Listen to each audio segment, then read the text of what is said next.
Ahorita que hablo. Ajá, sí, pínalo ahí.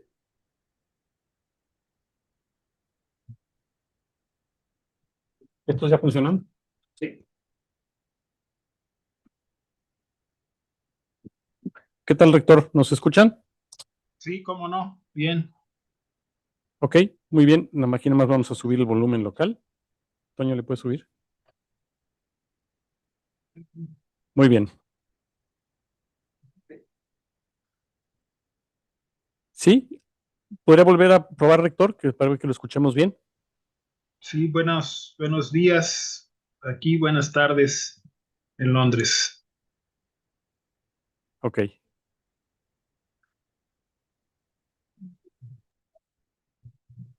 Muy bien. ¿Sí? ¿Qué? Sí, a ver otra vez, rector, es que estaba nomás en la computadora. Buenos días aquí en Perfecto. México y buenas tardes en Londres. Impecable. Muchas gracias, rector. Pues si le parece, vamos a dar inicio. Bien. Muy bien. Pues todo el río. Thank you very much. Good afternoon, everyone. Good morning if you are listening in another places.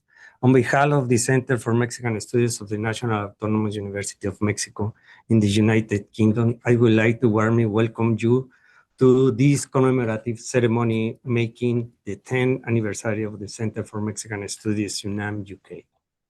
This anniversary represents a decade of academic work, international cooperation, and the building of bridge between Mexico and the UK by a long-term vision and by the commitment that defines UNAM as a global public university.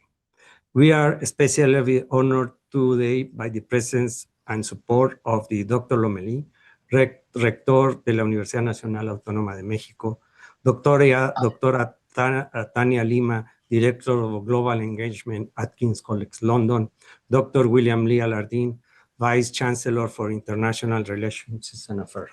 Thank you very much for them, and thank you very much for you all to be here. We also wish to acknowledge the presence of the directors of UNAM European Office and Dr. Ana Elena González Treviño, former director of the Center for Mexican Studies, UNAM UK. Dr. Francisco Suárez, Dr. Yolanda Chirino, Dr. Ciro Murayama, directors of Cooperation and Internationalization at UNAM, Dr. Chirino from Germany, Ciro Murayama from Spain. Also, we thank to Miguel Robles, Director of Institute of Renewable Energy at UNAM, and Osvaldo Rodriguez, Academic Secretary. Let me start to make a short comment. UNAM is consolidating its presence in the United Kingdom through UNAM Center for Mexican Studies, which in 2025 established its legal status in United Kingdom as a no-profit organization. This registration substantially expands the center operation capacity and range of activity. As part of academic consolidations, CMS leads two British Council-funded projects to establish joint transnational education strategies between UNAM and United Kingdom University. These are Northumbria and Starcliffe University, are the UK project leaders, while Center for Mexican Studies coordinate all UNAM activities. The faculties of Architecture, Accounting, and Administration, and the Institute of Renewable Energy, Engineering, and Legal Research also there are participating. This demonstrates the benefits of center beings of the university. The center is celebrating the 10th anniversary hosted by King's College through the collaboration agreement between these two institutions. The UK Center for Mexican Studies is part of the Global Engagement Office at King's College London. During this period, it was led by Dr. Duran and Dr. Adrian Guillermo Aguilar and Dr. Ana Elena González Treviño. And currently, I am in charge of this office. Among the center's collaboration activity, its active role during the COVID emergency stand out. It establishes direct lines to communication between British institutions and Imperial College and General Institute at Oxford and the company AstraZeneca with National Autonomous University entities. Also, In this period, coordinated by the Dr. González Treviño, the Society of Mexican Students in the United Kingdom organization awarded the prize to this institution. This is a very important topic. Also, during this period, we received the International Prize of Latin American and European Continuing Education with a specific project, Tlaloc, the Jaguar, and the Serpent.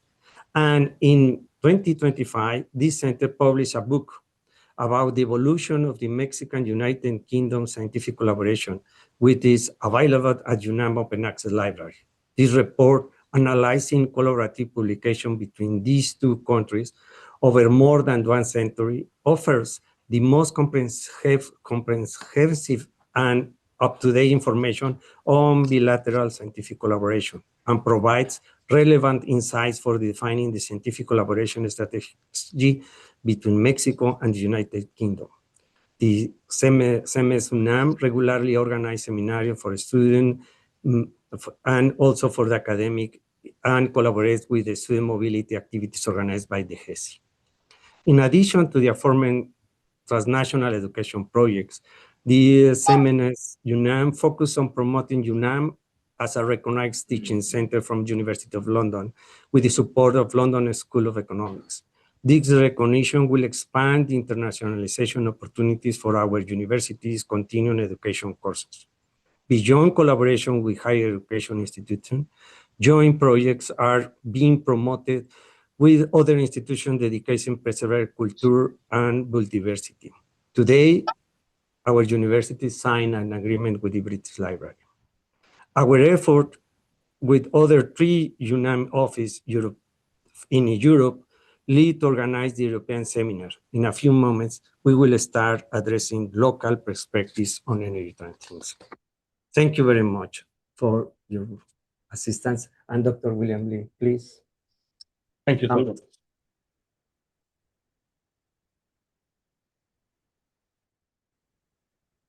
Thank you very much. Muchísimas gracias, doctor Del Río, director del Centro de Estudios Mexicanos UNAM Reino Unido. Señor rector, es un placer tenerlo con nosotros en la vía remota. Muchísimas gracias por conectarse.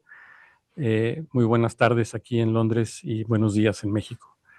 I would like to start by thanking our hosts at King's College London. They have hosted us for the past 10 years, and I think there is still enormous potential in this relationship to work together. Thank you very much, Tania Lima, Director of Global Engagement, for sharing the space with us and these ideas and these collaborations between UNAM and King's, and for offering us the window to the UK to do many of the things that Antonio Del Rio just described. It is really a pleasure, and I would like to thank you and thank the authorities at King's, our good friend Fulmi, who is traveling as well and couldn't make it today, and the entire body of administration and authority at King's. Thank you very much.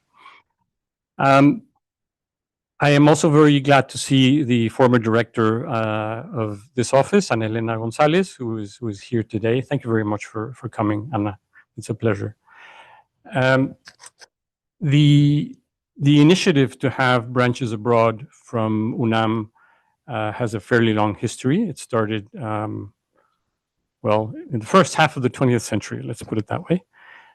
First in the United States, seeking to have an impact and a connection between UNAM's mission and people of Mexican origin and descent abroad, primarily in the United States.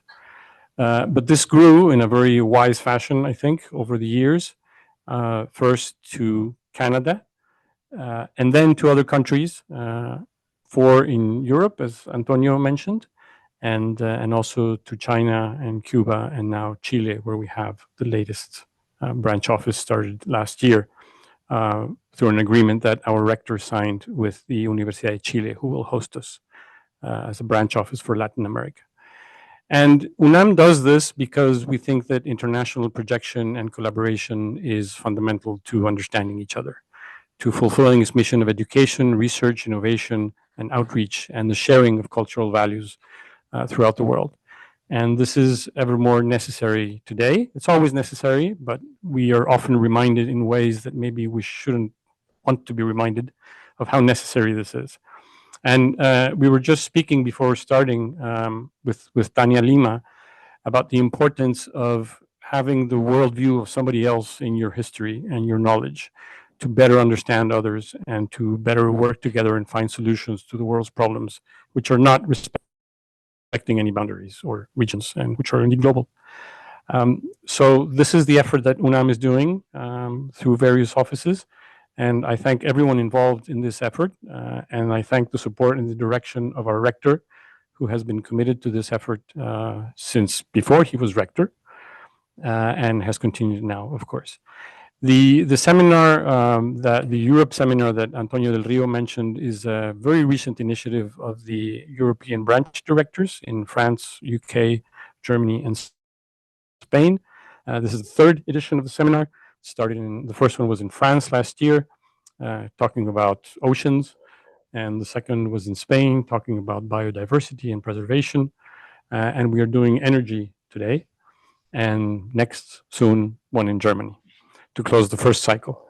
And the aim is to foster and promote collaboration between faculty and students at UNAM with our partners and with and between our partners.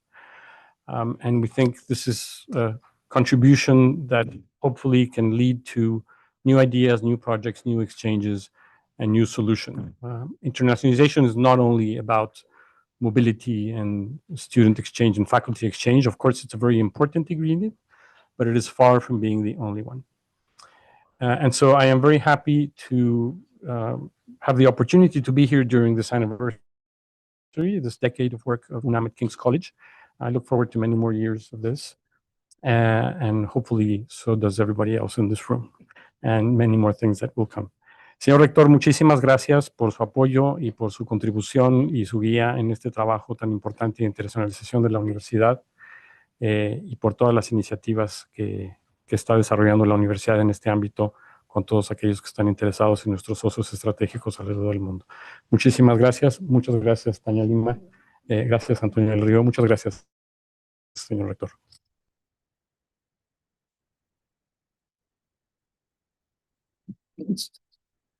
Well, thank you very much. Good evening. Welcome. Buenas noches. Bienvenidos. My Portuñol stopped here. I'm Brazilian, so we think we can speak Spanish, but we can't.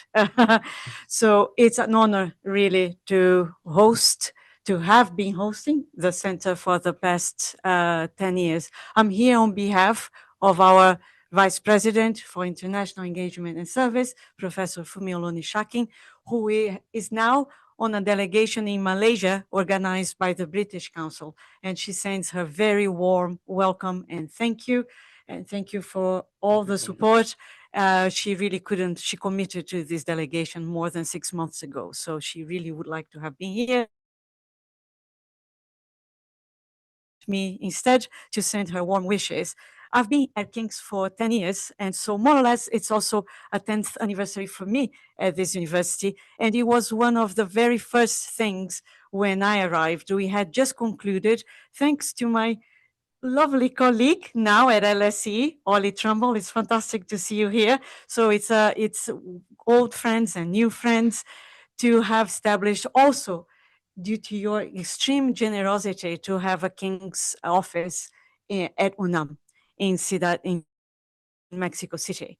We didn't, I think, manage to survive the pandemic in that arrangement, but it's something that we can revisit. It was a delightful space. You were extremely generous in that beautiful international space. We wish we had that campus. We don't, but it's an honor here. And that shows that we absolutely share the same principles when it comes to partners. It's the reciprocity. It has to be equally beneficial to our partners in building an ecosystem approach that is about education and about research as well. And that's what we are here to celebrate, because we all want academic exchanges, but also especially to provide opportunities to our students. And it's been something that we've been trying for many, many years to get our students more exposed to globalization, international opportunities. As you know, now we have to be closer to our true friends, and Mexico and UNAM has always been a very good partner of King's. British students are not very mobile. It's an uphill battle. They tend, the average in this country, less than 10% of students go abroad on any sort of programs. At King's, it's about 5%, thereabouts, and we are still very ambitious that we can get to 50% with creative ways that doesn't necessarily involve physical mobility. We are looking at joint projects, online interactions. Summer, our students really are very keen on summer programs. We are keen also to develop joint programs and more academic exchanges, and looking for really doing more things together. And here, addressing global challenges. And it's important that we work together, and the topic of our of this symposium today in London about energy is absolutely crucial, and it's something that we hope we can also contribute, and looking forward to doing more.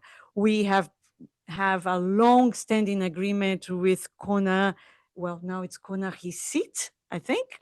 It used to be CONACIT, and we would like to explore more the opportunities that this agreement provides with more PhD students, but also we have seed funding to send ours. So I will discuss with our academics later to make even better use of the funds we have available. So thank you very much to UNAM's rector. It's an honor.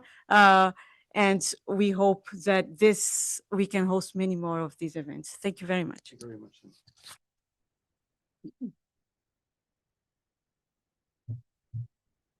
Thank you very much. And dear Dr. Leonardo Lomelí, Rector of UNAM, I am willing to listen to your words. Thank you very much. And also mi agradecimiento profundo por las amistades, las encargos que nos has encomendado. Y esperemos siempre respondamos a la política de internacionalización que nos has encomendado. Muchísimas gracias, estimado doctor Lomelí. Muchas gracias. Por favor, esperamos tu mensaje. Muchas gracias, muy buenas tardes.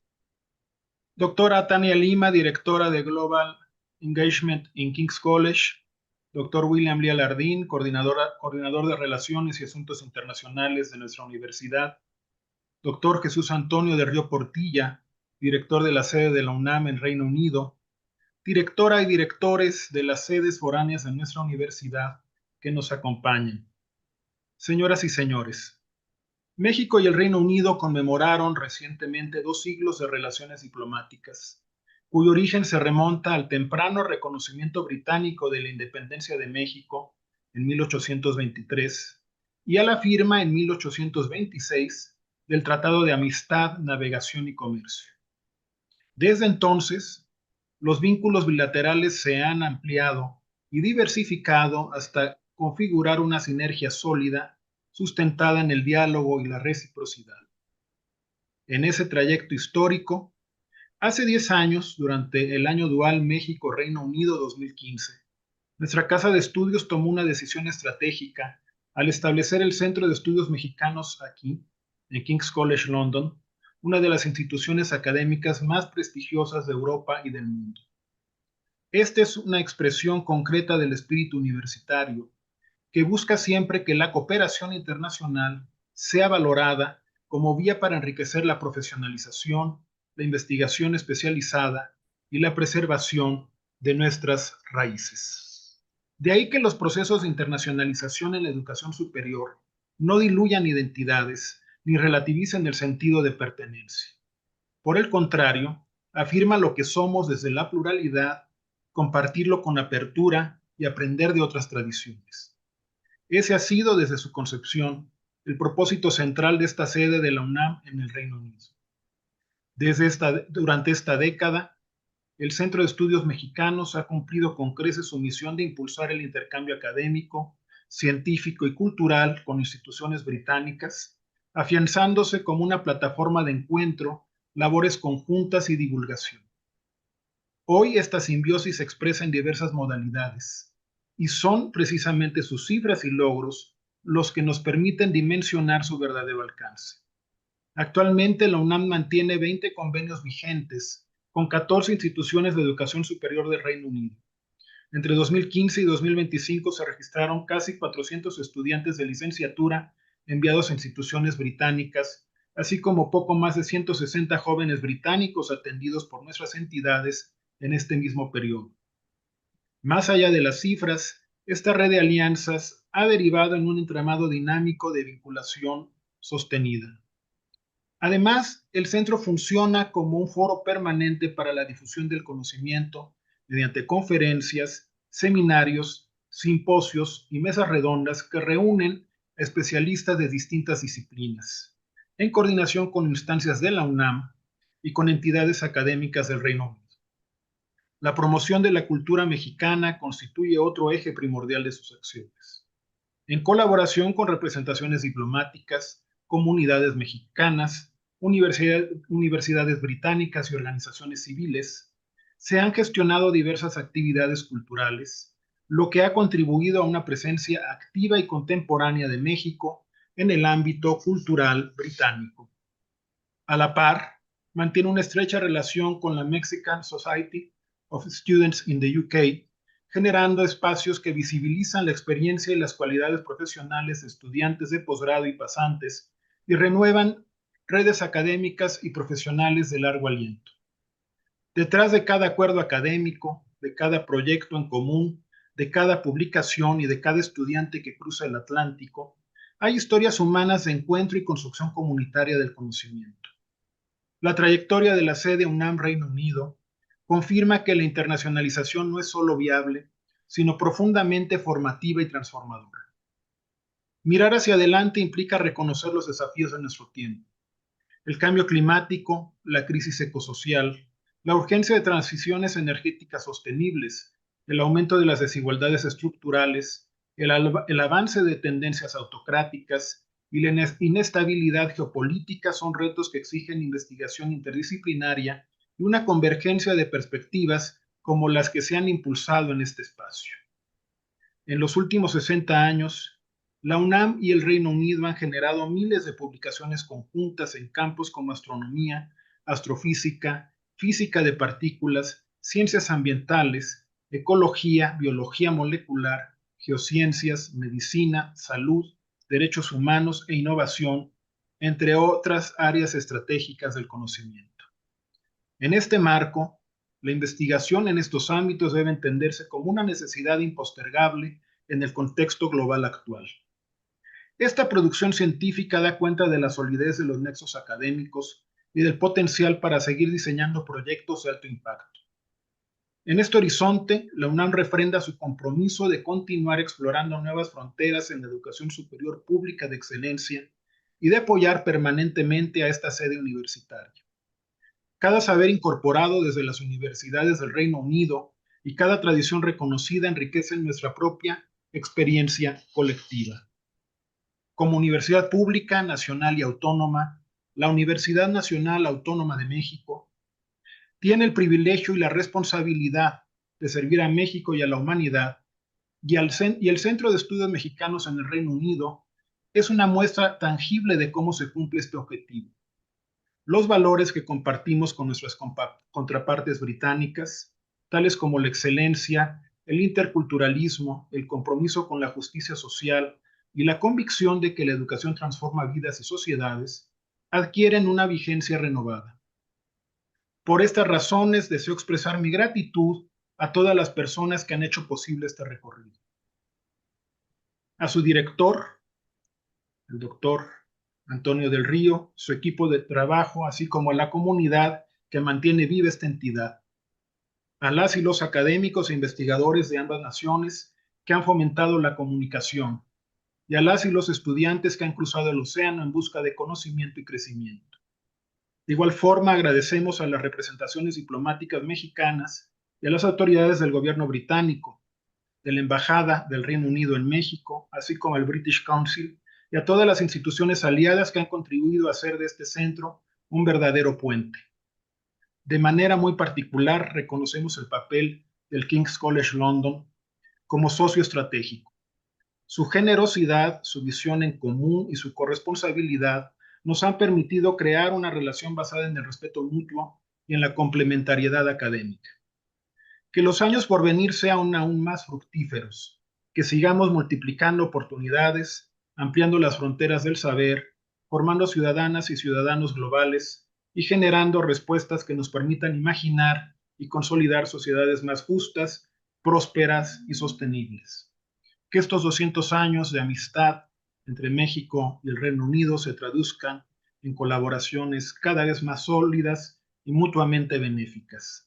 Envío un saludo a toda la comunidad del Centro de Estudios Mexicanos en el Reino Unido y espero muy pronto tener la oportunidad de estar con ustedes para felicitarlos y felicitarlas personalmente. Por mi raza hablará el espíritu.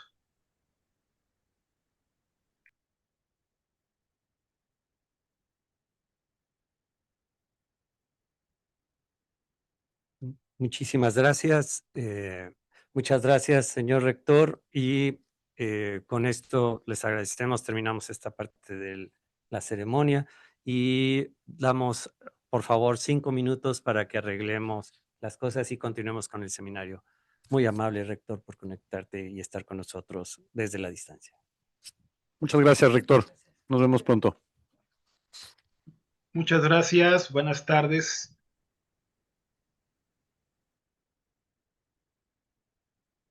For the invitation to this seminar. Today we are going to talk about energy transition, global and local perspective. My country is Spain, and at the end of this seminar, I'm going to talk about one project that I have related to the energy transition. Okay, what is the energy transition? Everybody knows that the energy transition refers to the systemic shift from fossil fuel-based energy system toward low carbon and renewable energy source. The transition also includes the electrification, efficiency improvement, digitalization, and demand-side change, not just fuel substitution. What are the objectives of the energy transition? We have all these objectives, the global warming, where the world governments have committed to limiting the planet's temperature increase to no more than 1.5 degrees. The carbon dioxide emission and the carbon dioxide release must be equal to the amount removed by the planet. Energy model shift. We should reduce the use of fossil fuels and decrease the nuclear power. Efficiency consumptions. We should change the citizen habits toward one energy efficient model, and we should think about the circular economy based on reused, renewable, and recycling materials. We have a key global trends and global challenges. The key global trends, we have over the 19% of the new power capacity globally in renewable. Electricity demands grow faster than global gross domestic product.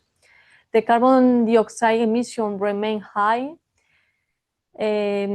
Fossil fuels still dominate the global energy mix. And for this reason, we have a global challenge related to the energy transition, such as unequal investment between regions.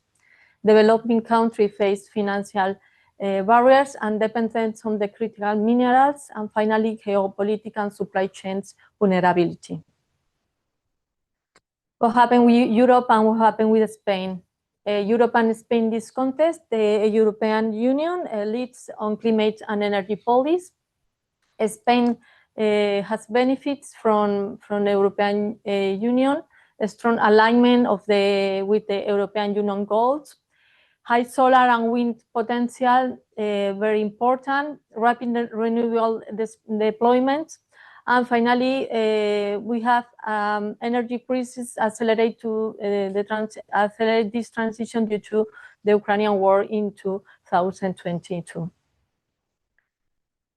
Spain energy landscape, we have all these points, the energy import and dependency, due to the Spain import over the 70% of its energy needs. Renewable energy leadership, where the Spain is leader in clean electricity with wind and solar power playing central roles in the energy sector, and geographic advantage, where the Spanish location between Europe and North Africa offer a strategic potential for green hydrogen and production and export. With all these things, we have to think about the Spain and the energy transition. We have all these points related with this. For example, we have Spain is the leader in renewables, a strong renewable growth. Spain has a great saturation challenge. Need for energy storage and flexibility. We have a very bad problem with the battery and systems. The electrification required for 2030 goals. We have problem with the regulatory system, investment risks, opportunity for solar driven reindustrialization, and finally aerothermal heating gaining momentum. With all these things, we can talk about the progress of energy transition in Spain. We have all these points, the record growth in renewables, increasing green electricity generation, lower use of the fossil fuels, solar photovoltaics as an economy driver, electrification underway, more digital power grids, growing focus on energy storage, and finally a strong strategic framework. For the future, we have a very important challenge in Spain. Here we can see some example, the saturation. We have to think about the saturation of the electricity grid. Permitting and the administrative procedure are too slow in Spain. The regulatory instability, risk of declining investment, insufficient storage capacity. Spain needs to accelerate this part because it's very important for the energy transition. Insufficient electrification, and finally we have problem with the social and challenge and territorial challenge, and this is one problem that we have to think in the future. The most important renewable energy in Spain are these: the solar photovoltaic, the wind power, hydropower, the biomass and biogas, and the wind marine energy. The wind marine energy are emerging technology. And the wind power is the top electricity producer, and the solar photovoltaic is the fastest growing renewable in our country. The solar photovoltaic are very important now in our country. We can see the grew from 1% of the mix in 2004 to around of 20% by January 2025. For this reason, we think in the future of solar cells because we have a lot of limitation. The solar panel limitation are the low efficiency, the intermittent output, performance degradation, manufacturing impact, and land weight issues. One of the big problems that we have in all this energy transition is the waste, for example, the electronic waste that we are generating to the world. For this reason, we could have different solutions, potential solutions to these solar cells. For example, we can get hybrid systems. For example, if we combine the solar cell with other source, or we can think about the recycling challenge of the device, or we can think about reducing the electronic waste of the device of the solar panels.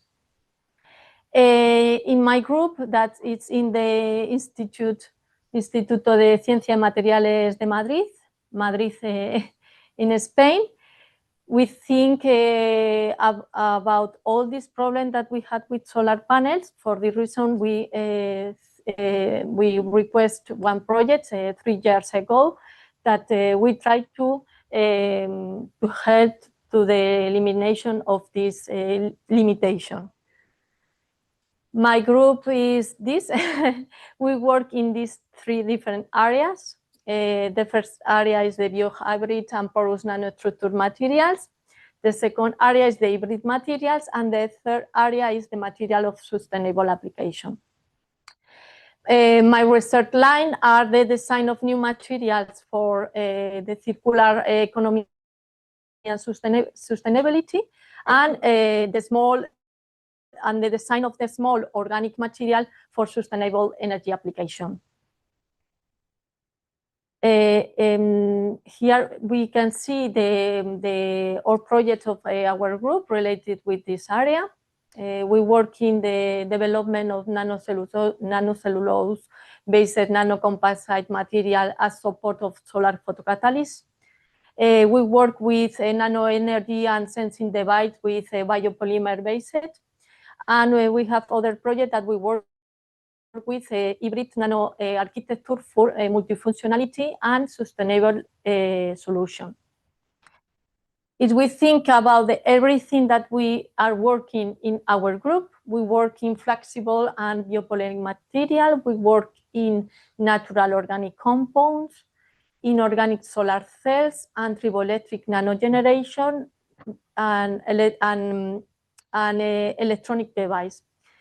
For this reason, the whole group think about the possibility to help this problem, to help to the waste and to the efficiency of the panel solars. And we developed one project related with the sustainable energy production, where we combine the organic solar cell with a nanogenerator multi-harvester based on natural material. In this project, the objective was the development of high-performance, sustainable, biodegradable, circular for harvesting energy for multiple sources to try to improve the electrical performance. We had 3 different phases. The first phase was the preparation of the organic solar cell with the nanogeneration device integration. The second phase was the optimization of this device. And the third phase was the recyclability of the integrated device. Okay, when we began this project, we had different paper or article that talk about of the biopolymer-based material for energy and electronic device application. For example, in this case, we have the use of nanopaper in the design of green OLEDs. And the paper of the advanced matter talk about the eco-friendly triboelectric nanogenerators based on cellulose. And in the advanced functional materials is an article about the organic solar cells on flexible nanopaper. For this reason, we thought about the possibility to incorporate of cellulose substrate into the device. The nanogenerator, we think due to we want to maximize the energy production. We want to combine the solar cells with the tanks due to this hybrid system allow the possibility to obtain energy by the sun or by the rain, for example, in absence to sunlight. The triboelectric nano generator, it's a new type of energy generator, and has demonstrated potential as energy source for electronic device. Okay, the first phase of this project was the preparation of organic solar cells. The organic solar cell was prepared in collaboration with Dr. Gustavo de Miguel and Susana Ramos, the Universidad de Córdoba. And the structure of the organic solar cell was analogous to the example of one structure perovskite solar cells. This is the solar cell that finally we had. And later we incorporate the nano generator to these organic solar cells, and we obtained a very good organic solar cell with a nano generator, with sun and with water. And the result was very interesting. However, when we try to the second phase, we try to the modulation of biopolymeric support to remove the contamination of the device. We didn't have a very good result. We tried to replace the ito in the device by copper VHT electrode, and this work was in collaboration with Cristina Martin and Dr. Rubio Jimenez.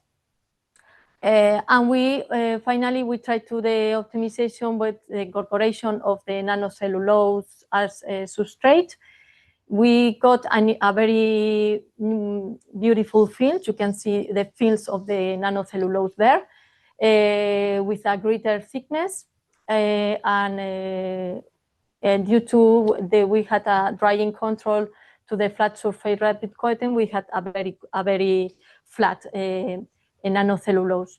The problem that we had with this was that when we tried to incorporate the compound with as active layer, we had problem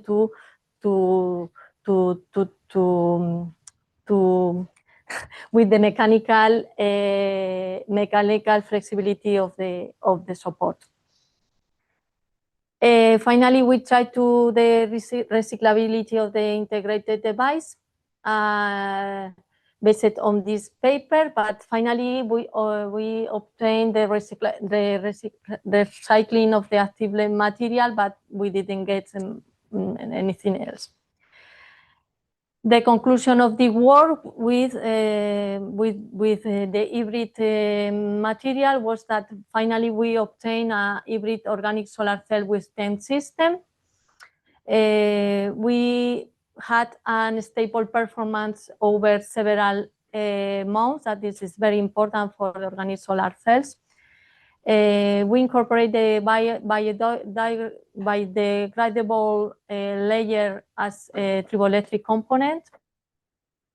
When we incorporate this polymer, we reduce the photocurrent, but we remain the functional of the organic solar cells. Finally, we have a multi-source energy harvesting, and we could recover one part of the device.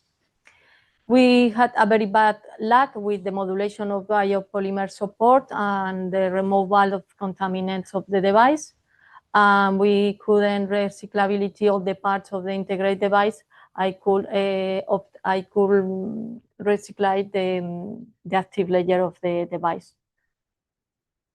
Okay, key takeaway, closing thoughts. We have to think about all the connection that we have, the global energy transition with the energy transition in Spain, and with the research and innovation. We have to think about the global versus the local dynamic, because we have a very good connection between both. Spain is a strategic potential country for the future renewable energy and energy transition. We have a lot of challenges, such as addressing permitting delays, great issues, social assistance, and change to the a lot of problems that we have in our country. But in general, we can see that the future of energy transition in Spain is very, very interesting. And one final conclusion is the energy transition and the scientific research has to be connected. Okay, I would like to thank to my group and all the institutions that give me money for this project. And thank you very much for your attention.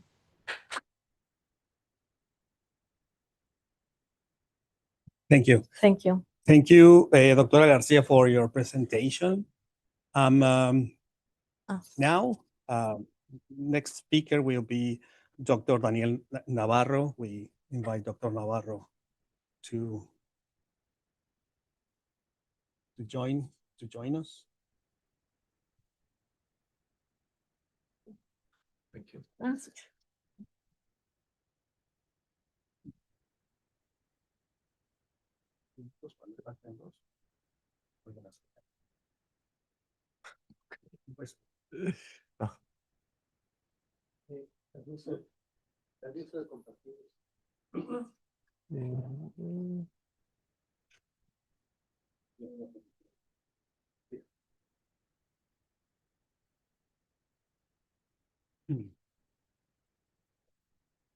¿Listo?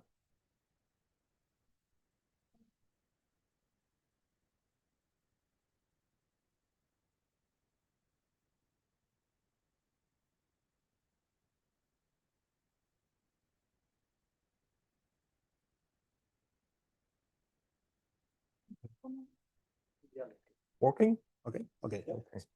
Muy bien. Thank you very much. So our next speaker is Professor Daniel Navarro from the Institute of New Energy Systems. He's an engineer specialized in electric engineering and renewable energy systems with extensive experience in wind energy, power electronics, and control system, both in academia and industry. His work bridges research, technological development, and real-world application in energy system. Professor Navarro, welcome. Thank you, and the floor is yours. Well, thank you very much for the presentation, and thank you very much for the invitation. I'm very honored to be here today and celebrating the 10th anniversary. So in my faculty, I'm also in charge of the, let's say, international affairs, and I know it's also always very challenging to do this kind of thing. So congratulations for the 10th anniversary so far. Okay, so I was asked to prepare a presentation. I thought I will prepare a presentation about Germany as a case study for the energy transition. Let's see how to go further with this. This one. Yes. No. Okay. Okay, so shortly to myself, this is me. I'm representing, or I'm telling you today the actuality in Germany, but actually I'm from Spain. I got my degree from the Universidad Politécnica de Valencia, then my PhD in Ilmenau in Germany. Then I went back to Spain and I worked 5 years in Gamesa, today Siemens Gamesa, with head of the Department of Inverter Control for wind turbines. And then I spent 5 years as a head of development in the company Enera Energy and Mobility, which was located in the Basque Country. Nowadays, I'm professor at the THI, Technical University of Ingolstadt in Germany, in Bavaria, where I teach renewable energies, and I try to give the expertise I gained in the industry to the students. Right. And this is the institute where I'm working, and this is the Institute of New Energy Systems. We deal with all kinds of energy systems, electrical energy systems, heat energy systems, and we work a lot in flexibility. Yeah, so we try always to enhance the flexibility of these kind of systems. And with help of this presentation, I hope we will understand why we are working so much in flexibility. We are working internationally also with African countries and South America, like Brazilian and Colombia, and I hope soon with Mexico also, right, in this sense. So what is the Energiewende? Yeah, the Energiewende is the so-called energy transition in Germany. And there have been a lot of discussion about the Energiewende internally in Germany and outside internationally. Well, it has different phases. The nuclear phase out, which is accomplished, right? So since 2023, we do not have any nuclear power anymore in Germany. Decarbonization of the heat sector and electrical sector. Renewable-based power system, this is the aim, yeah, the 100% of the renewable based power system, and of course keeping in mind always a security of supply. Yeah, so we had a couple of weeks ago, for example, the problem that in Berlin had a blackout several days. Yeah, so these kind of things we have to really be aware also by changing the energy mix. We have to keep in mind to have a safe energy system. So a lot of discussion issues with social acceptance and so on. Yeah, a lot of things nationally, internationally. There are other countries, they don't speak too much and they get a very high renewables. Yeah, like Uruguay, for example, 95%. But we still on working. Yeah, and at the end, we want to get at 2045 the climate neutrality. Yeah. So if we break down this into the electricity sector, the target is to have 80% by 2030 and 100% by 2035, right? There are other targets, of course. One of them is interesting, 10 gigawatt electrolyzer capacity for hydrogen by 2030. Yeah. So what were the main drivers to take this kind of decision, right? And go through to the Energiewende, right? So one was clear, Fukushima 2011. Yeah, so the disaster in Fukushima led to big decisions in the politics in Germany, even though it was not so clear, but in 2011 with Frau Merkel, big decisions were taken, and it was decided to have a nuclear phase out. Yeah, so like I said, in 2023, it was done. And then we had different social aspects. There were different participants that wanted to participate actually from this Energiewende, and then it was decided to get feed-in tariffs. Feed-in tariffs is a very interesting way how to, let's say, animate people or to make the participation in renewables, and this is running pretty well since more than 25% of the photovoltaic in Germany is installed on the roof of private people. Yeah, so this kind of incentives are working. And in order to reduce CO2 emissions, there is a rapid photovoltaic and wind expansion. Yeah, so these were more the drivers. Yeah, and now let's dip into the numbers. Yeah, is it going the right direction? Well, there is a rapid photovoltaic and wind expansion. You can see in this graph, it's a clearly change from 2002 to 2025. Nowadays in solar and wind, the participation is very big. It's interesting from this graph not only to see how the solar and wind is increasing, but also be aware that actually the peak power demand in Germany is around 80 gigawatt. Yeah, 80 gigawatt, but installed are 260 gigawatt. Right, and this is very interesting. This is, well, it's kind of paradox, yeah, that we have such a ratio. It's one of the biggest ratios, I think, in Europe. Ratio from what is capacity installed towards what is the peak power. It's above 3 actually, and the paradox is we still import electricity from the neighbor countries. We will go to this issue, yeah, but keep in mind that we have installed 3 times as much capacity as we have peak power in the year, right?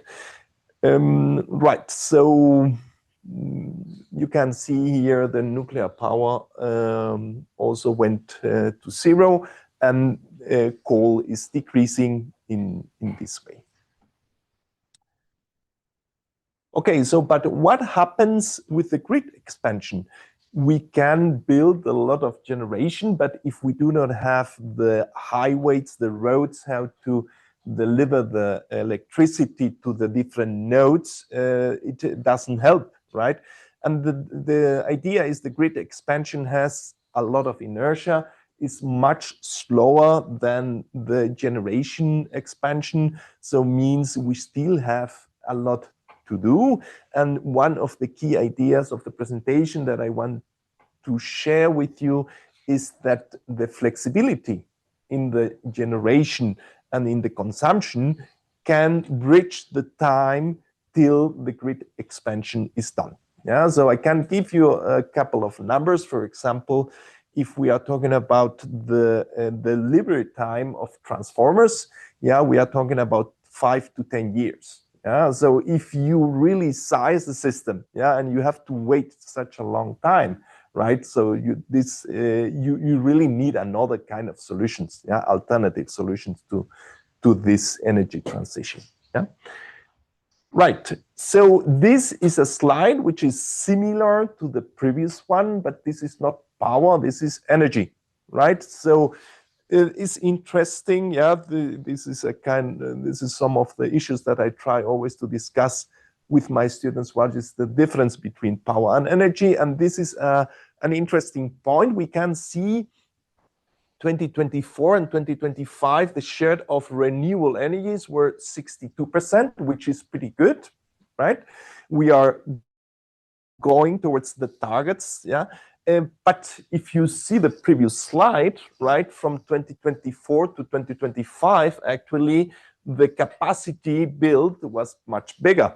So how is it that the share in energy did it not increase? Yeah, and this idea is also interesting. The point is 2024 was a very windy year and a very sunny year, yeah, and 2025 was not.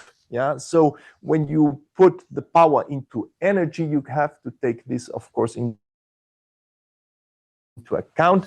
And while sizing a system for 100% renewables, you have to oversize a lot, thinking about which is the worst case scenario. Yeah, so, and this is, I think, right. There is the other aspect, of course, the renewables. We say always the renewables are non-dispatchable, means you cannot control if you have more solar or more wind. You cannot switch on the sun or ask for more sun. Yeah, of course you can do that with coal. You can extract more coal and burn, but not with sun or wind. Yeah, so this is so-called non-dispatchable, even though you have different alternatives, for example, for storing, yeah, with hydrogen or with batteries, yeah, and try to do it more dispatchable, but in nature they are non-dispatchable. So means what happens when it's not windy and not sunny in German, and they say the Flaute, yeah, so then you need actually some other capacity to compensate, right?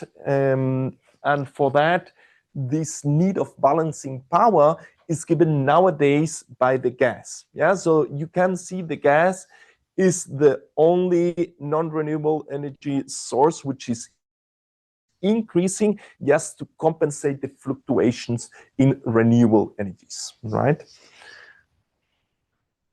Okay, so this is also a paradox which we were talking about. First, that actually Germany is importing electrical energy, even though we have such a high capacity installed, right? So Germany is very well interconnected with the countries all around, with France, with Luxembourg, and so on. But even though we have this very good interconnection and we have a lot of capacity in Germany, and there is a net import energy into Germany. So we are interconnected with France, with a lot of, or some nuclear power, of course, and so all the countries. The connection with Norwegian is very important for Germany, because Norwegian acts as a storage. We send, when we have excess of wind power, we send the wind power to Norwegian, and they have hydropower stations. They, with this power, this extra energy, they pump water up. And then when we need it, they pump water down. So this is our storage connection. But anyway, the stability of Germany is very well given. Is of course not the same with Spain, for example, or England. The interconnection is not so strong. So with the European network, but this leads to have a high, let's say, a high percentage in renewables, right? So the point is, coal and nuclear phase outs outpace renewable deployment, means we are switching off coal and nuclear faster than we are building new turbines and new photovoltaic.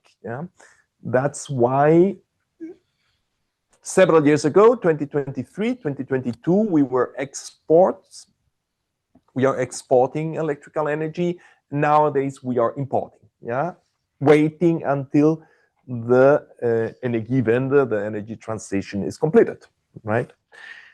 So what happens with the heat sector?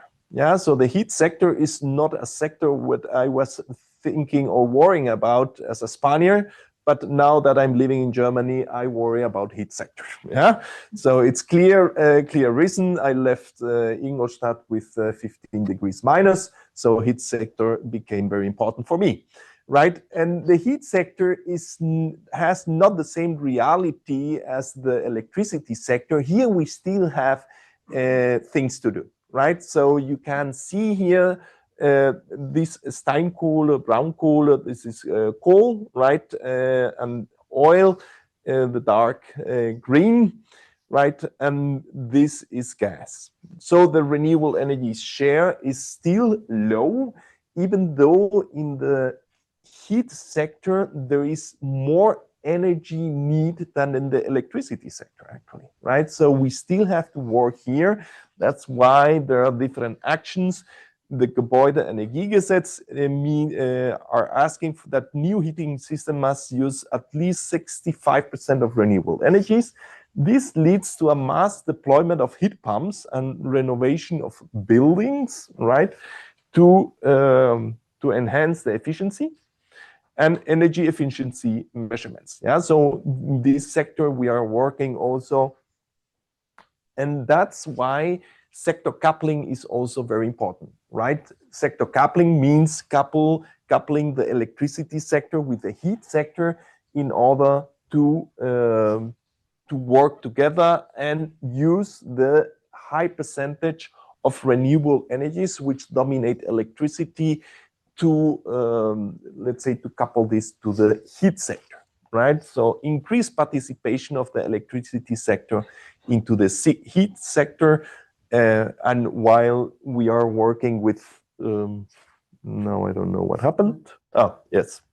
Okay. Right. So this coupling is very important. Sector coupling is one of the tools that we are using, right, for this Energiewende, to allow this energy transition. I don't really know. So, oh, now you go. Okay, good. So I just, last week when preparing this presentation, I got this graph. I don't know what is the cable issue. Okay, let's see.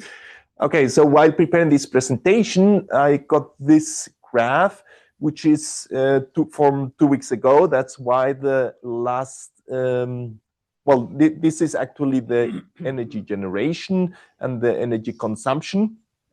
That's why the 2 days are not filled, because it was just prognosis. The dotted line is prognosis, the red one, and the continuous red line is the real consumption. And here you have the mix, right? So in winter, now we are in winter, of course, sun is not so much given, right? And this gives you an idea of the energy mix. Right now, we still have in winter quite a lot coal and gas, actually, because we have to compensate the fluctuations, the fluctuations in sun and wind. It's interesting also, here you have, well, offshore wind, which is the light blue curve, right? Offshore wind, and this is onshore wind, and onshore wind, you can see here several gaps, which is actually the curtailment of onshore wind, because different reasons, which is also a paradox, that you are curtailing wind and using gas to compensate this. So this is not a good situation. We still need different solutions for that. For example, enhancing the distribution system. So this is the winter, but in the summer we have the other way around. So in the summer we have a lot of sun, which actually sometimes even are overproducing over the demand, right? And now the idea is, the problem in summer is what happens at night.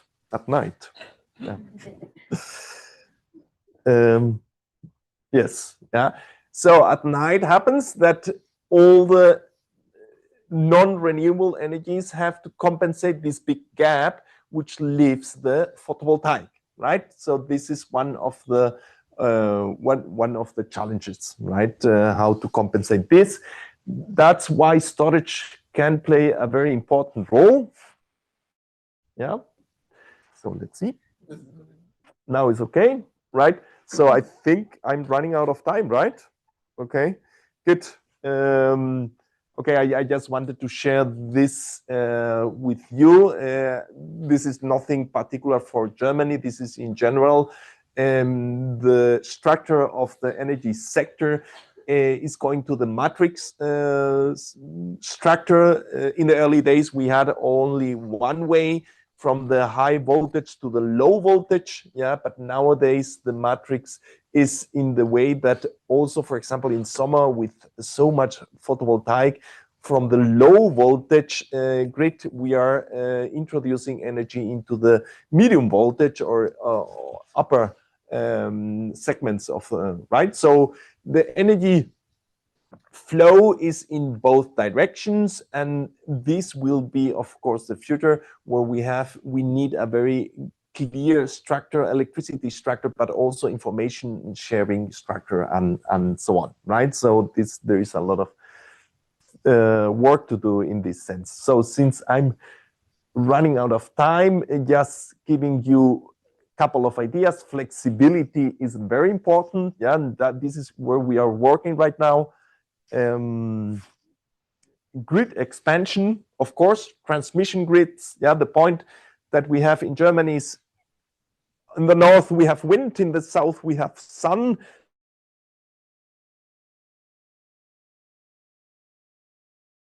Need to get the energy to the north, right? So for that we need transmission grids, and this is one of the challenges. And of course, distribution grids to bring the power to the end user. Right. Of course, connection. This is one interesting thing nowadays is allowed in Germany. If you have, for example, 10 megawatts transformer and you have a wind park with 10 megawatts, you may also install a photovoltaic plant of 5 megawatts, even though you are installing more generation than the transformer allows. But since you are not expecting both sources to be at the nominal value, right, you can use this principle to optimize the connection point, right? Well, okay, so the main challenges, now I'm finishing. The power system stability, of course, we know what happened in Spain in April, I think it was. Yeah, so many concerns with system stability. I have more information about that whenever you have some questions. Renewable energy deployment, cost public acceptance, of course, yeah, like the colleague told in Spain, also this is a big issue, grid expansion. Okay, so this is my last slide. The main takeaways is renewable deployment is technically feasible. Yeah, in Germany we have wind and we have sun. Also in Mexico you have a lot of sun and very windy places actually. Policy certainty is crucial. Yeah, so it have to be together to really go forward with the energy transition. Grid infrastructure can become the bottleneck actually. Flexibility matters, not only capacity. So it's not only just building more and more capacity, but flexibility is very important. Sector coupling is key, and public acceptance cannot be ignored. Of course, energy security must be maintained, right? So altogether, thanks for listening, and well, open for discussion afterwards, right? Thank you. Thank you. Thank you, Dr. Daniel Navarro. Our next speaker is Professor Barbara Sholok. She is director of the Net Zero Initiative and from the Department of Engineering at King's College London. I will give you a brief introduction of Dr. Barbara. Her research focuses on advanced materials and manufacturing, and she has played a key role in strengthening engineering research and sustainability initiatives with the UK academic landscape. Yep. Yes. Go ahead. Okay, so please welcome Dr. It's not sharing. Okay, that's where I want to be. Thank you. Sorry, I'm sorry I interrupted you. No, don't worry. I'll kind of steer away from the slides because they seem to be Yes, erratic. no worries. Thank you very much for that introduction. Are you? Yes, I just want to make a quick invitation from the people that is following us at the YouTube channel, that make the questions and comments at the chat, and please. Now, the floor is yours. Okay, thank you. Thank you very much. And I'm delighted to be here with you celebrating the 10th anniversary. Welcome to King's, welcome to London. I am an engineer. I studied at Lehigh University in Pennsylvania, United States. I came here to the UK to do my doctorate. I then settled here with a British husband, and we have a family here. I started my academic career. Well, actually, before I launched on my PhD, I worked in the States at AT&T Bell Labs, where I'm a problem-solving engineer, I think is what I can say, where we were looking to minimize the movement between the optical fiber cable coming into a transceiver package for subsurface or subsea cables, right? And we couldn't have movement of any more than 2 microns over 10 years, right? So, you know, big challenges are really interesting. And I think we've heard from the previous speakers that there are some really big challenges in the energy sector. So my academic career started at Imperial College London. I spent 20 years there as an academic, mainly, interestingly enough, working on gas turbines. So at the other end of the clean energy and transport transition. I then moved to the University of Warwick, where I worked at the Warwick Manufacturing Group, WMG, where we work very closely with industry, with the automotive industry. It's part of a network of what they call high value manufacturing catapults funded by the UK government, where they look to take academic findings and accelerate them, right, over what they call the valley of death, where they don't get commercialized. Often, you know, and I learned a lot there, you know, as academics. I don't know what it's like where you are, but everyone talks about spin out companies, spin out a company. Often not the best way to get technology out there quickly and in use. You know, you can license, there's a whole variety of ways if we want to deploy findings quickly to make an impact for people and the planet, which is really what we should be doing.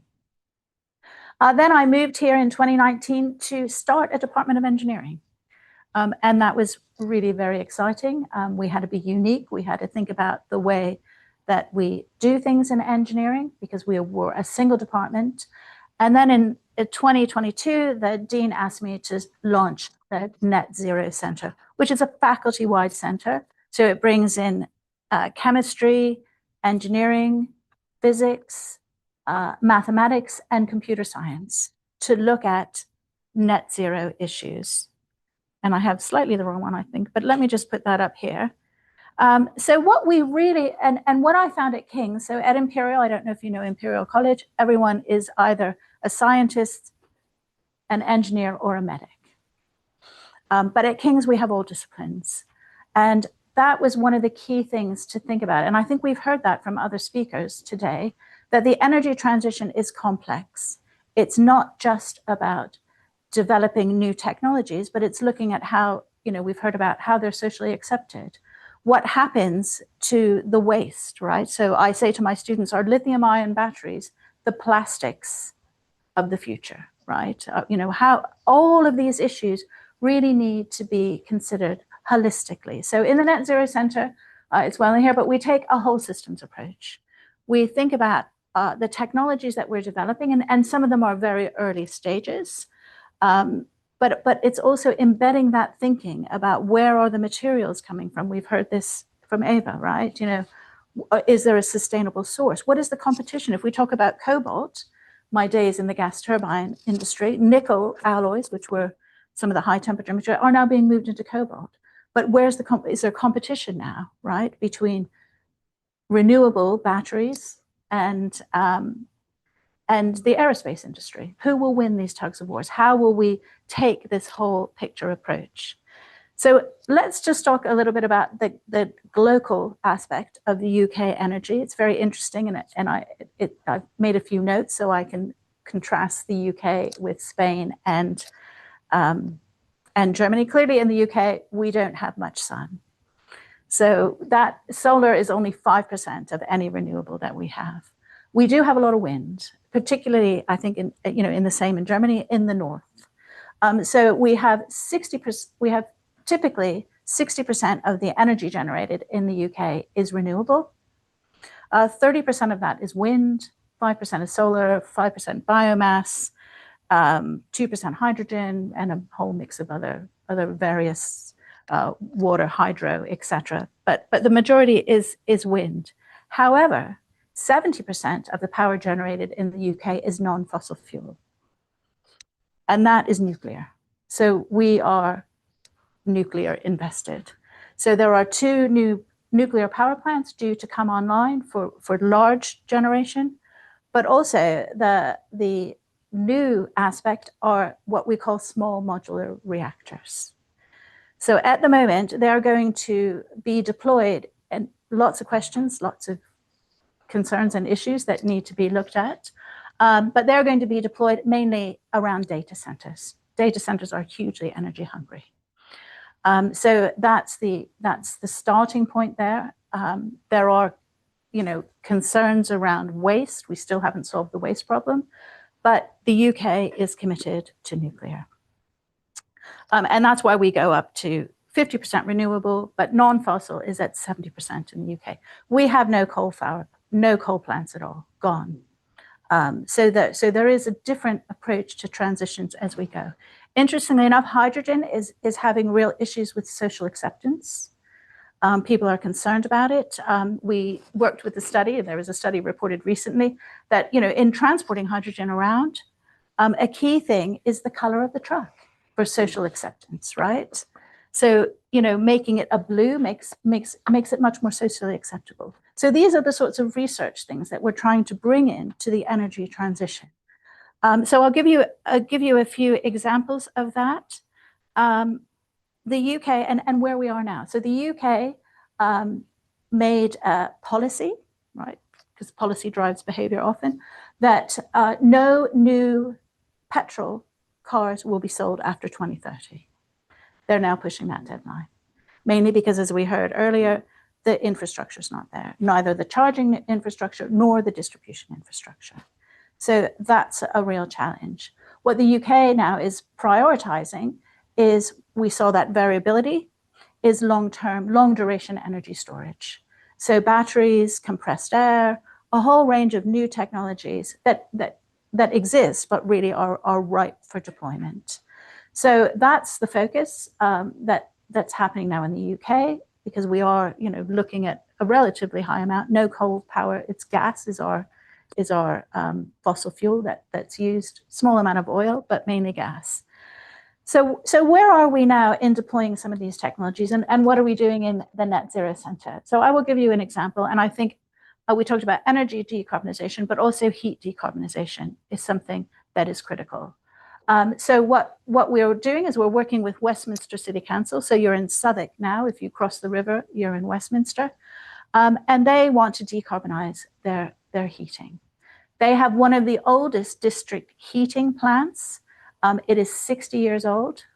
The people who know how to operate it aren't around anymore. There are no spare parts for it. So they need to think about how they're going to deploy that. The challenge is, and they've discussed heat pumps, they've discussed new heating. You know what the big challenge is? The properties that used to be owned 100% by the local authority are now mixed. So you have private owners in the same building that you have council, we call them local authority owned flats, and you have home owners, people owning the flat, you have landlords. How on earth do you do the retrofitting we heard about in order to deploy that? Who's going to pay for the heat networks? So we're finding that this is a really big issue. So policy is there, but it's about how the technology is there, right? We have heat pumps. We can look at district heating by a range of different waste heat from the underground system. All of these things are in the mix.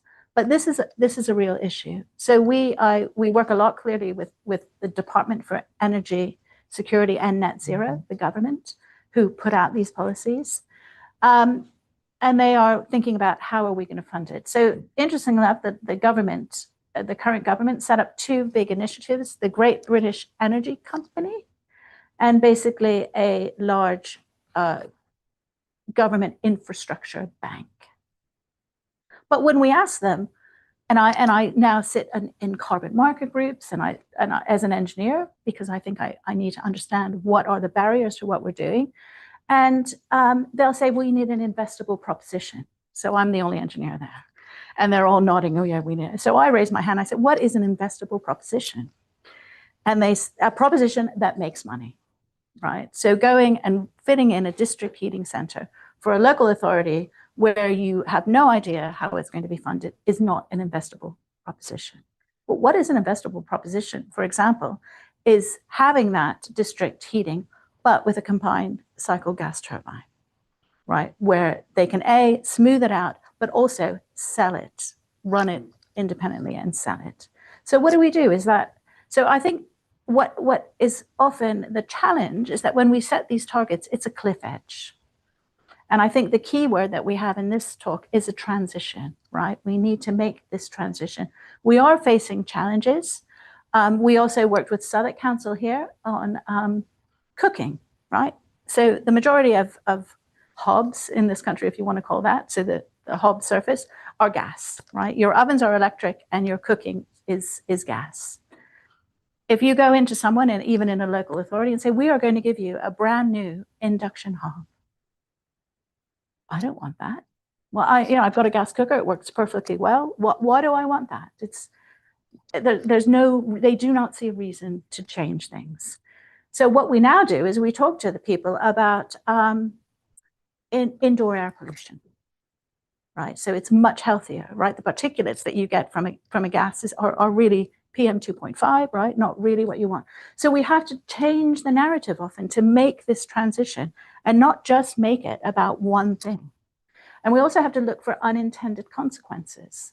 So one of the interesting things is that the London Authority put a ban that we have what we call the ultra low emission zone, no diesel cars in certain zones. And now they're changing even for certain petrol models within a certain radius, not allowed. the people it impacts are the people who are working cleaning the hospitals from midnight to 5 a.m., right? There's very little public transport at that time. They have an old car, an old petrol car, even now, which is in the, that they need to get to work. How are we going to put the structure in there to make it what we like to call a just transition, right? So those people who can't afford to buy an electric car are not unduly penalized. So we do a lot more than the engineering and technology in the Net Zero Center. We do a lot of that, and I can show you a few things there. In the interest of time, I will zip through here. So here we're looking at photocatalysis and plasmonics, right? Looking at energy production, environmental cleanup, and chemical synthesis. So these are people in our physics department. Again, plasmonic CO2 reduction. So we're working across a whole range of aspects there. Sensing hydrogen. So, clearly hydrogen, we need to know where it is. It's very hard to detect. So we're looking at hydrogen sensors. So deployment is much easier. We look at sustainable design. So when we talk about packaging, it's taking it, and let's go back to the next slide, taken all the way back to the design stage, not later, but at the very start of the design process for whatever we're doing, so that the packaging is thought about at the start. Here we're looking at, again, this is maybe Eva, looking at new modeling of materials for gas storage and green energy. So, understanding how we can develop new materials atomistically and then looking to develop them. So here, nanoporous carbons on this one. So, we've got these fundamental things going on, but also above that all, we're keeping a bigger picture about where these materials are coming from. How will they be manufactured? We now talk, companies are interested in scope 1 emissions, but scope 2 and scope 3 are going to become increasingly important. And thinking ahead is vital. Here we look at, WEI is working with Westminster as well, compressed air, solar desalination, and low carbon heating and cooling. So helping people understand what decisions they can make for their house. I don't know if you've been in many UK homes, you're looking here, we have single glazed windows, basically, right? It's a big issue. They came to my house, they said, you can't have a heat pump unless you change all the windows, change everything. So it's not affordable for everyone. So here we look at compressed air energy storage. He's also working with our geography department. So in the Himalayas, the farmers pump water up into the mountains to freeze it during seasonally, and then they use it, they store it there for irrigation later, right? So they can melt it and bring it down in the summer when they need to water the crops. But we also see that as a potential energy source, right? So pumping the water up and then using the energy later. Here again, we've got Grecia looking at power system modeling, power electronics, renewable energy integration. So she's really interested in grid scale challenges in integrating renewable energy and where we can deploy it in areas where it's not easy to get there. So I'll just move on from that. Here we work on carbon markets, right? So these are the people that I meet with, Raul. How can we look at ways to really fund and get some of these technologies out there? And then we also, Anna is the person who works with communities to try and understand their needs to ensure that we get a just transition.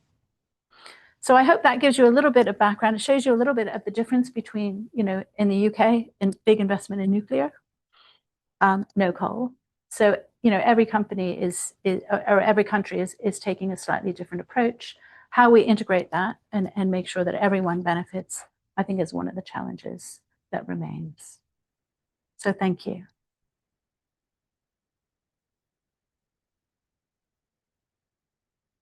Thank you. Thank you, Professor Sholok. Yes. Oh, Yeah. Now,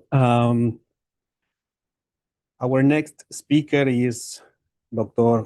Miguel Robles. He is the director of the Institute of Renewable Energy at the UNAM. His work spans statistical physics, materials, modeling, and data-driven approaches applied to renewable energy systems, including wind energy, energy storage, and has also played a key role in academic leadership in the capacity building at the Institute of Renewable Energy. Thank you very much, Miguel, and the floor is yours. Thank you. Thank you, Osvaldo. I assume that it is working. So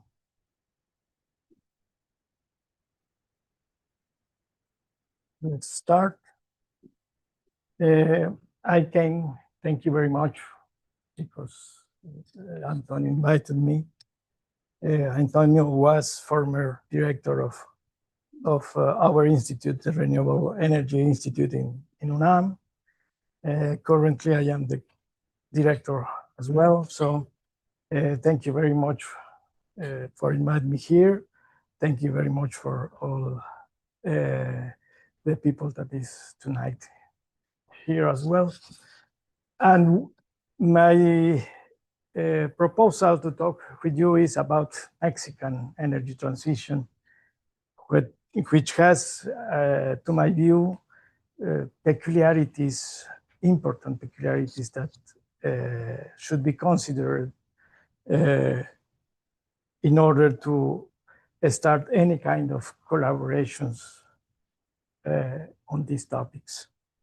I wanted to discuss 3 points in the next 20 minutes. I don't know why is this blinking all the time, but first of all, I want to talk a bit about the climate change and the sustainability development goals, because the energy transition is not only because of the climate change, but is to achieve a global development. And this is particularly important for countries like Mexico that are at this present underdevelopment in many fields. So in the second point is to concentrate a bit, gives you some information on the Mexican energy transition and what are our research and development perspectives from there. So first of all, talking about climate change, everyone knows more or less this kind of graphs showing the carbon dioxide concentrations in the atmosphere and how the 20th century is clearly modifying the structure of the atmosphere and provoking several changes. Also in this page that is coming from Oxford data, we can see that the rate of deaths and missing persons because of natural disasters has been changing in the last 10 years. And it has to do because of the magnitude of the climate disasters. Then in underdevelopment and in development countries is happening things on different scales. So we cannot deny that climate change is provoking to everybody. The Sustainable Development Goals, I think, is one of the biggest initiatives in order to achieve an harmonic and development for all the world. It has been an agreement between at least 166 countries, and it has implied that every of these countries have done different measures in order to change something in their own regions. 17 development goals has been proposed since some years ago and had been monitored from different indicators.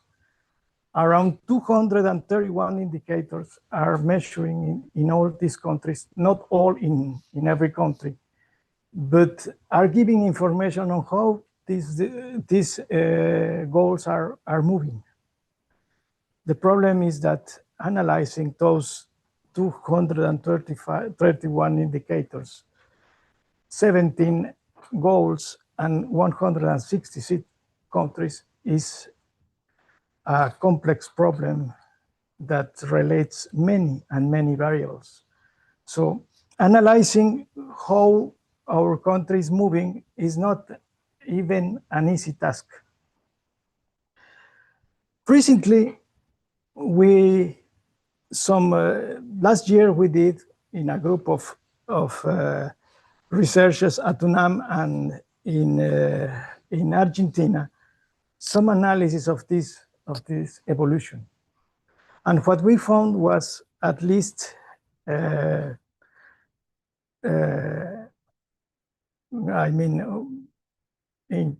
do you say inquietante in Spanish? Unsettled, at least. One of the results is not new, but it has to do with the contradiction between goals. The advance of some goals have been related, or at least correlated, with the way back on the others. At least, for example, there in this graph, the blue color means the opposite correlations between goals. And you can see that 12 and 13 are opposite correlations with the rest. Is coming. 12 and 13 are responsible consumption and production and climate action. So it seems that those two are in contradiction of the others. That means a problem, because it seems like this responsible production is affecting industry, is affecting energy, is affecting quality of education. So something is happening in our world with these internal contradictions.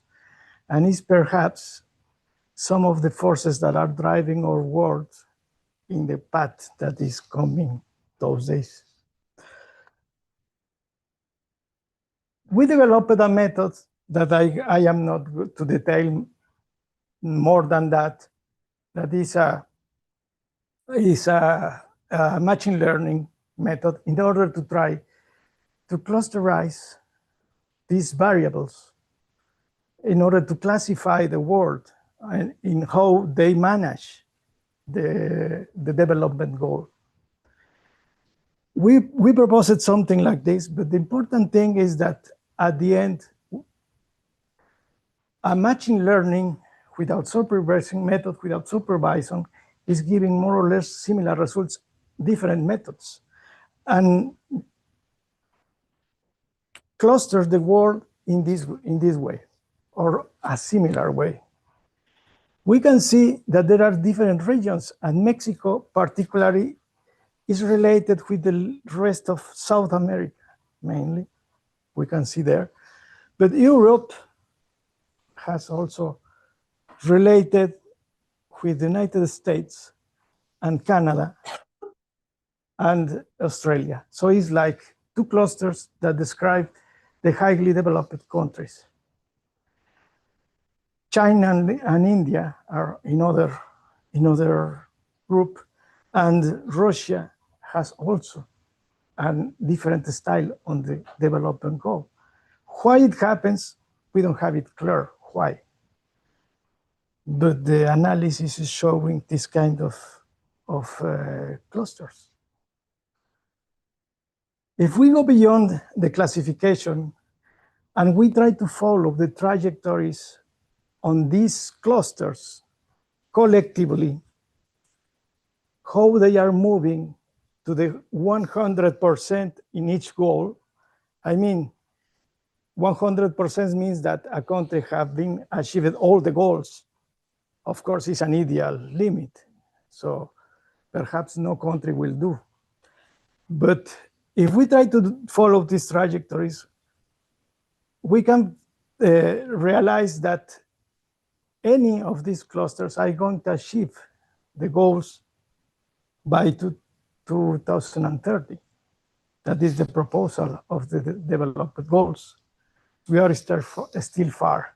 And every region is doing at different rates. For example, the highly developed countries are lagging, are moving slower because they have advanced much more than the others, and now are moving slower. And other regions are moving fast, or were moving fast, at least to 2020, at the time of the pandemics. The sad thing is that this tendency, if we go in detail the 2020, it seems that all the regions are living a kind of reversion. So instead of moving forward to achieve the goals, it seems the world is tending now to reverse the goals. I cannot assure that yet. I don't have enough points in this graph after 2020. But this is our fear that is happening. And we are observing many things in the world, in the present world, that at least give us the suspect that is happening, that the policy in powerful countries are reverting the goals. That's the point I wanted to tell. So science and technicians must be aware of that, because climate change is a fact, and this effect could be also a fact. I let this point there. What happened in Mexico? Mexico is a country rich in energy, in solar energy. No matter where you see the country, you will have solar resource. In order of magnitude, perhaps the energy that could be collected by the sun in Mexico is more than 10 times the energy you can collect in Spain. So it's one order of magnitude higher than in Spain. That is perhaps the top of the countries in Europe. Of course, it's because of the size of the country and because of the latitude of the country. So this richness can be also viewed in terms of the wind energy. But the wind energy is not everywhere in Mexico. There are places where it can be extracted easily, and there are places where you don't have any resource. This is one of the maps, but it's also a lot of energy. I mean, the availability of solar and wind energy in Mexico is far beyond the energy Mexico needs. So that's a very important thing to know and to digest for every Mexican, I would say. But this is what I was saying in Mexico. But the contradiction is that the energy production in Mexico is less than the half than the production in Spain. So the reason is that Mexico has not deployed the technology that they have in Spain yet. We are, at least in 2020, we were close, and before 2010, we were close. After 2020, we started to lag. And it has to do, for sure, with our internal policies that has given a break on the development of the renewable energies that are supplying the networks something happened there. Something that perhaps now in the new government is changing, or at least we have the hope that it's changing. Mexico is a very complex country. This is the climatic zones in Mexico. We have a lot of different climatic zones, and it contributes to the complexity of Mexico. But it's not the only complexity. There are also distributions of extreme poverty. Regions are regions in extreme poverty, are regions in much better development. But this is another ingredient that is important in any transition, like the energy transition. We have also hard earthquakes in Mexico. This is another problem. We have hurricanes that are more frequent with the climate change. They used to follow patterns that are changing now. But this is another ingredient, because hurricanes used to destroy infrastructure related with energy. So that's the complexity of the Mexican transition. This is the network, the electrical grid of Mexico. It's a huge network where we can see that clearly geothermics, wind energy, photovoltaics, hydraulic are present. So since years ago, in fact, the proportion of those is around 20% of the matrix. 99% of the people in Mexico have access to electricity. This 1% is a lot of people yet, but it's only 1%. And the network in Mexico, the evolution of the network is more or less like this at the present. 22% of renewable sources in the side of the central generation. We have nuclear and we have thermal, mainly by hydrocarbons. But we have another side that is the distributed generation side, that is small photovoltaics, mainly small photovoltaics in houses and commerces and small industries. Around 4% of the matrix is the energy that they generate. Is quite small yet, so it seems it's not perturbing the energy grid yet, or at least not everywhere. But the managers of the electrical network are already in panic because of that. This is the evolution of the small producers, the energy, the distributed energy, let's say, prosumers in Mexico. Since years ago has been growing and is growing with a good rate that is a little bit more than linear. It's not exponential at all, but it's linear. Independently of the policy that they have adopted. The last government didn't have any policy to incentivize the distributed generation, and anyways, it grows in an increasing rate. Today, there are more incentives, and is still growing more or less in the same.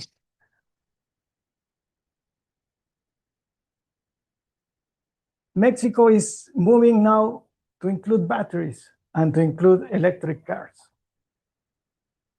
This is happening with electric cars. This is the green graph there. Now is living an exponential growth. The total number is still low, but the growth is exponential. This is something is interesting. It has to do also with the Chinese cars. Anyway, what are the perspectives on all this? Well, we have to generate in Mexico knowledge and engineering on all these things. From the centralized generation, we need knowledge and experience in all this. Photovoltaic, solar thermal plants. That is a new politics in the new government. Solar thermal plants. Wind farms, battery plants, hydroelectric. Well, we have already hydroelectric experience, and geothermal, but not in offshore wind, for example. Not in smart dispatch. And from the distributed generation side, all these problems are a challenge.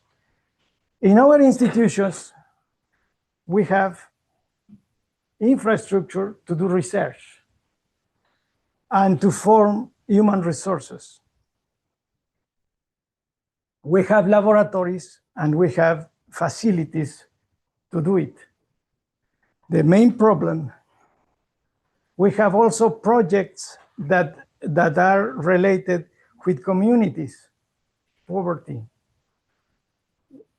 communities. And then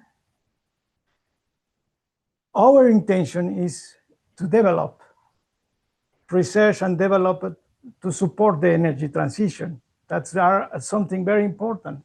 Engineering and knowledge to support the energy transition. Smart grids, solar thermal plants, thermal and mechanical storage, transparent PV cells, artificial intelligence driving systems, electromobility, critical materials and recycling, green hydrogen, offshore wind, energy for the private communities are some of the challenges that we have to develop. In the Renewable Energy Institute is going to be our policy to develop all these things in the next years. That's our intention. So we pretend at least to try it, to have an influence on the Mexican energy transition. We believe those topics are going to be or can have influence in the Mexican transition. But also we have to innovate in the research, in the basic research also, multidisciplinary problems. And we need also education and innovation to do this process. And of course, we have to prototype our own net zero experiences. And doing in the campus of the Institute is one of our goals. And we want to try it for the next, at least for the next 3 years. At least. We will see. Thank you very much.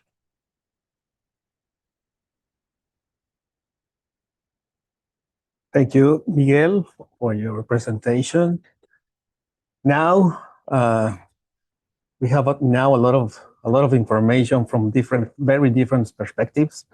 This is our last presentation. Next to this presentation, we will have some minutes to have a discussion about the topics that our speakers presented. And I have the pleasure to present Dr. Isabel Hillenkamp from the Institute. I would like you to help me with the name of the institute because French is not my strong. In English. In English, Institute of Research. For sustainable research. For sustainable development research. For sustainable development research. And a researcher at SESMA. Her research focuses on the energy transition, agroecology, and the solidarity economy from a feminist and socioeconomic perspective. With extensive experience in Latin America and current research collaborations linked to Mexico. Dr. Hillenkamp, welcome, and thank you for your presentation. Thank you so much for the invitation. I hope you still have some energy left at the end of the day. I'm a social scientist. Are there other social scientists here? 1, 2, 3. Okay, thank you.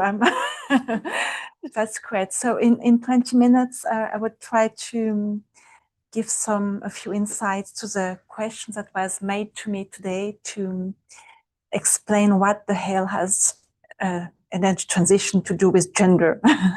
And I will be based on lessons from Mexico and Brazil, more specifically from 2 PhD students. I will speak about them later.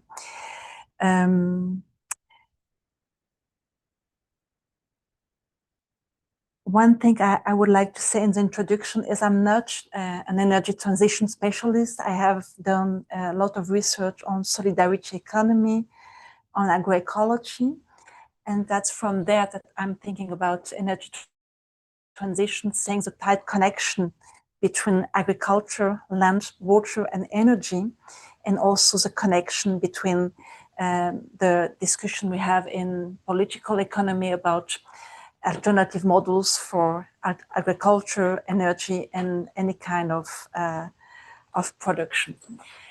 So to start with, I would like to present a few schemes about a possible way to think about energy transition from a social science and gender perspective.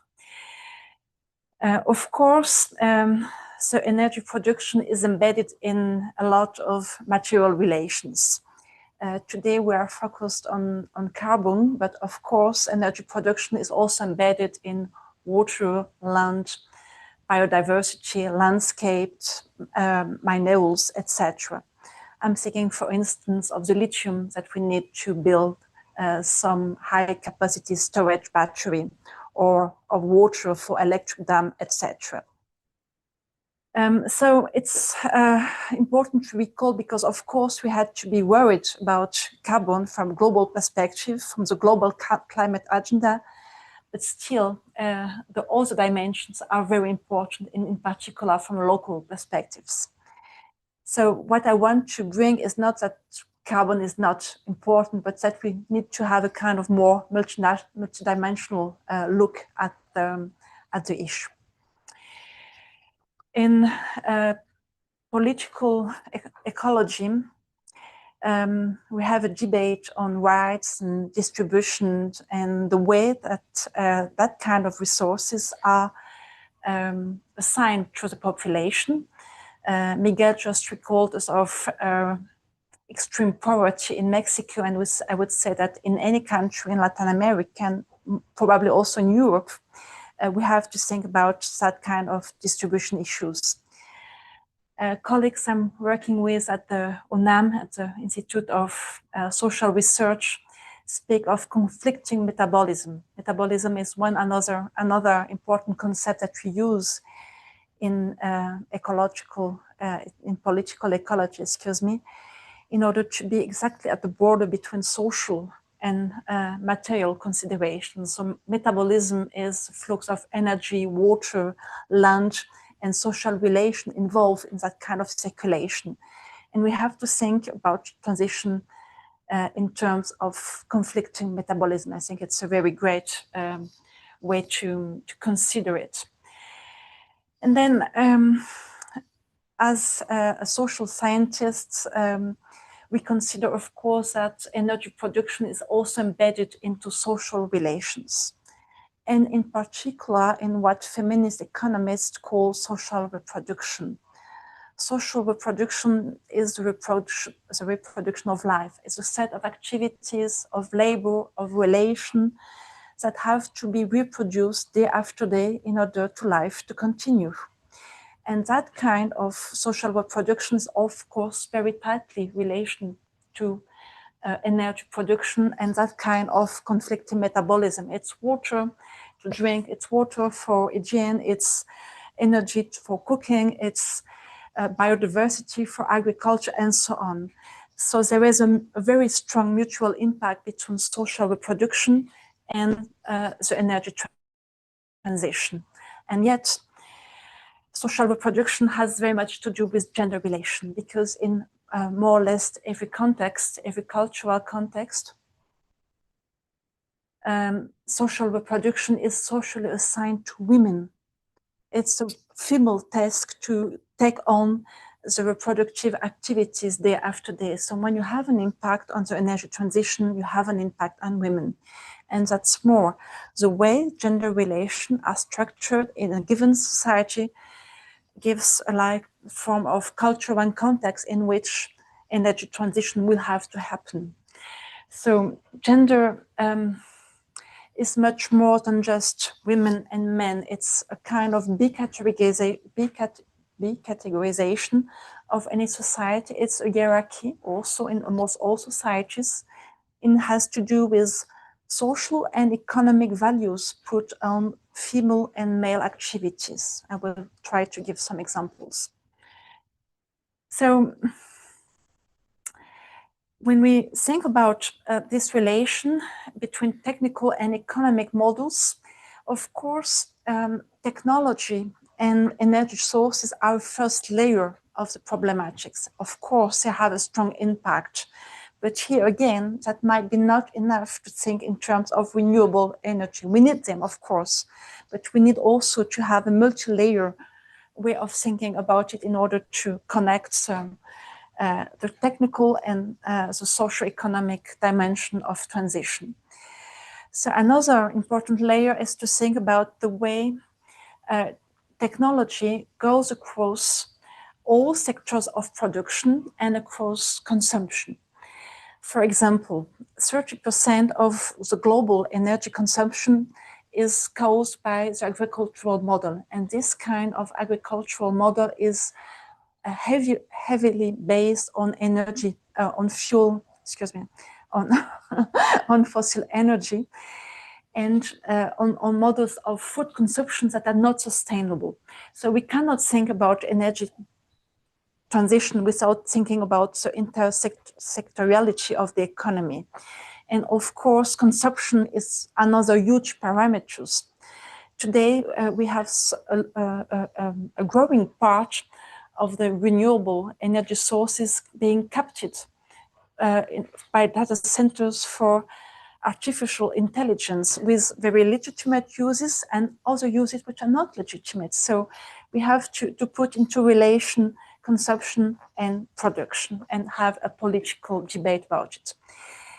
So it's a very big issue, but what I want to bring as a key idea is that not all economic models are suitable for energy transition. Some of them are just impossible to consider for just and sustainable transition. And unfortunately, in many countries, and I would say in Latin America is no exception, we have very destructive models being associated with renewable energies.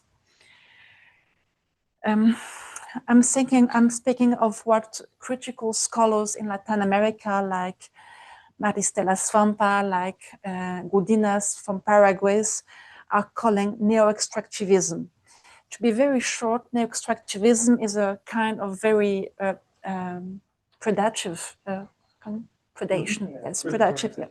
thank you, form of capitalism. And just I won't make a course on political economy at that time, but we have to. We have one later. Yes, okay. We have to keep in mind that any economy has like a visible part, for example, capitalist economy with enterprises, wage labor, paid work, etc., and a less visible part with non-market economy, unpaid labor, etc. And energy transition has to be situated in that kind of scheme. So if I put the former scheme into the new scheme, then you can see that social reproduction in that kind of economy, of political economy, is not visible. It's made invisible, and a lot of value is being extracted from social reproduction.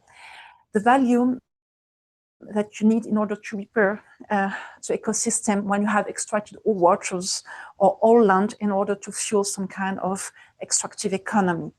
Or here, on the more environmental side, value is being extracted too, and pollutions are being rejected when you have some fossil fuels, but also when you have renewable energies which are not implemented into a fair and sustainable way. So it's really important to have that kind of interdisciplinary dialogue in order to put together our concern about just transitions. And here we have conflicts arising. Many of you have mentioned social acceptance, but what we are seeing is conflict, really violent conflicts at several points, which is exactly that point where value is being extracted in unfair ways in different parts of the world. So it's a matter of economic model, it's a matter of scale, and several of the speakers before me have pointed that matter of scale, and I think it's very important. And as I said, technologies are fundamental, but that's not enough. We have kind of green extractivism, as I will show in a minute. So what I want to say is that I want to come to alternatives, because what we need is a more solidarity economy, where instead of hierarchical relation, we have some kind of more horizontal relation. We have possibilities of co-constructing supply and demand. We have possibility of democratic governance. We have possibility to have another skills and social technologies. So I would be critical, but at the end of the presentation, I would like to come back to possibilities. So lessons from Mexico in that kind of green extractivism. Here I'm based on the PhD research of a young colleague, Paula Jimenez de Leon. She is making a PhD at my university in Paris and at the UNAM. And her research is on, in English, anybody does not understand English? Spanish? No, so fine, on repatrialización de los territorios y extractivismo verde, no? And she's working under the co-supervision of my colleague Sofia Avila Calero at UNAM and in Hidalgo. That's that region in the center of Mexico.